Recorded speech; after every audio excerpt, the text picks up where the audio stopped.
Okay, everybody, welcome back to the Lechtich Musar podcast. We continue with Pele Yoeitz. We are on page 140 in the Art Scroll.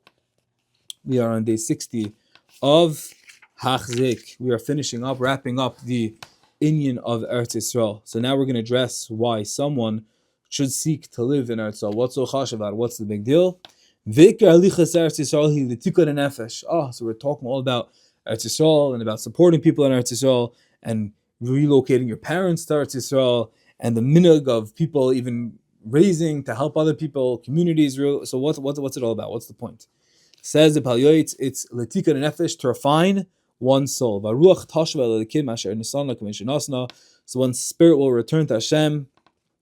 The one's neshama praise Hashem for this opportunity. We spoke about this in the beginning when we started this, that Hashem Shechina, that's Makom Hashem Shechina, and Hashem is in exile, and Hashem is in pain, and Shechina begalusa. And when we're there, we're being mishtayach. We show that we care. We show that we're in pain with HaKadosh Baruch Hu, with Avinu Malkeinu. He doesn't have his place. He doesn't have his makom to reside. And this is about Rosh Hashanah, Ben Melech.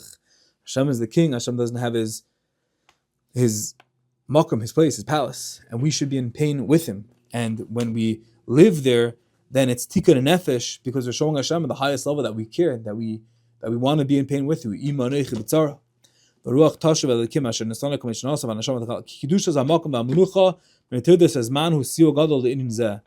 inherent holiness of the land and the respite from the preoccupations of the world serves as a great advantage in this mission of spiritual growth. When a person is able to, it's Mesiras Nefesh, but when he's able to really cut himself off from all the bahala of the Western culture and go settle down in Eretz Yisrael and Torah and plug into just Ruchnius, it's a siwa gadol inin zeh, tikkun nefesh.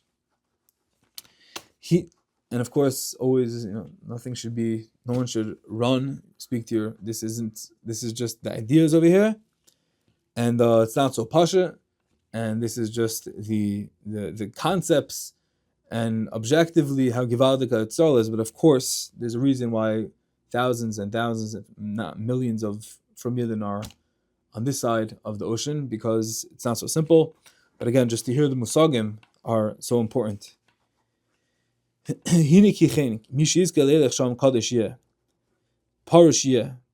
person who is privileged to settle there, what should he do? He should strive to be holy. He should strive to abstain from the needless indulgences and pleasures in this world. Even if Hashem has expanded his boundaries with abundant wealth, and even over there he's a big veer, he shouldn't allow his soul to delight too much in excess over there. He should take it easy. He should conduct a life of simplicity and seek to conduct himself in a way of tshuva and the derech of chasidim. He should act differently than if he's living in the chutzlarts, in the avir of the chutzlarts. It's a whole different thing. If you're going there, do it right. And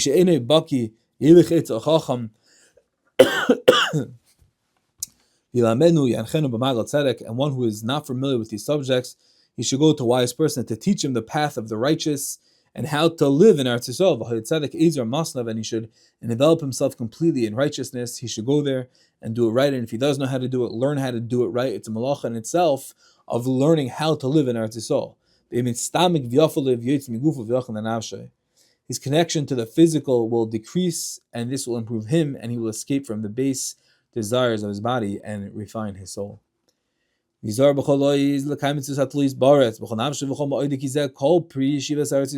be very vigilant and careful to fulfill all the mitzvahs of Meiser and Truma and Shmita and all those mitzvahs. Okay, and now we're going to talk about the unique closeness to Hashem that exists specifically in Eretz Yisrael, which magnifies any counter claim. Maybe not. Being in close proximity to HaKadosh Baruch Hu is the ultimate. We know that if a person does a chait in Eretz Yisrael, it's twice as severe as one who does it outside Chutz La'aretz. Because you're in the inner sanctuary of HaKadosh Baruch Hu. Al kain kol bal nefesh yachus anavsha v'layla kim yiyah David b'Hashem u'v'sarse al yitain damila. And therefore, anyone who values his nefesh, his soul, should be merciful. He should pasha have rachmanas on his own soul, and he should cling to Hashem in his Torah night and day without pause. And this is in Eretz Yisrael, but of course it's for anyone in Chutz La'aretz, and it's during El and Rosh Hashanah. And this is big Yoeitz, that we have to always be introspective and reflective, and making sure that we are in line with the divine. And where we holding, where we going, where do we come from, what's our goals, what's our mission, where's the beginning, where's the end. Now is the time. And this shall provide atonement for all the sins that he's done when a person lives b'tshuva. And a person should do whatever he can to stay away from idle talk and chatter and bittul zman, and losing his focus on his spiritual growth. Rather, he should always strive to be one who is holy, and his growth will repay the guilt of man, for it is great.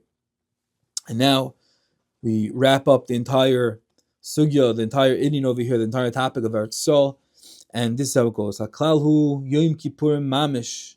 Inyan Yoma. We're getting there. Almost there. Yom Kippur. Haklalu Yom Kippurim Mamish Yelahem Kol Hayamim Hashem Chaim Al Adama. The general principle of the matter is that living in Eretz Yisrael will be a source of atonement and spiritual growth as great as Yom Kippur for anyone who's able to live there every day that they're given to live in the land of Eretz Yisrael. And the awe of Shemayim will envelop them constantly. And moreover, due to the additional, the increased and heightened avir, the ara, the holiness of the land, the power of prayer is so much starker, so much greater there. And those who live there already have tefillas that they can daven for the entire Bnei Agila, for the entire exile, everyone. And it is from these prayers that we here on the other side are living. Obviously not to discount and to mitigate the koyach tefillah of every one of us, no matter where in the world we are. It could be in Wichita, Kansas, Iowa, in Arkansas. It doesn't make a difference really, but we're trying to highlight that the greatest levels and how much greater it is and heilig. But of course, anywhere in the world, tefillah, Hashem is moicha, it's kavoidoi. Hashem is listening with an open ear. But this is just the inyan, as we're talking about Eretz Yisrael, that's important to realize. Each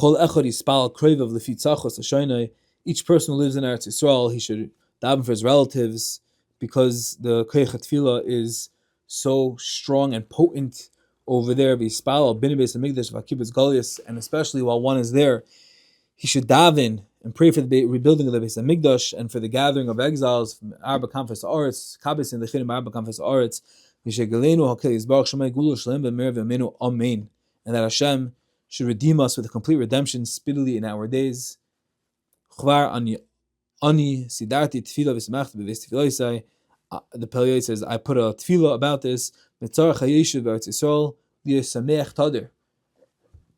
person who is living in Eretz Yisrael has to be perpetually happy, content, with his mitzvah that he's able to fulfill on a constant basis. And as hard as living in Eretz Yisrael, as hard as that package is, heavy as it is, cumbersome, and really it could be very, very heavy at times. When a person realizes that he's in the proximity, he's enveloped in Hashem's Kedusha, that will outweigh any negativity, any feelings of pain, of ra, any of the trials, because when he has a Kadosh Baruch Hu right there, that is everything.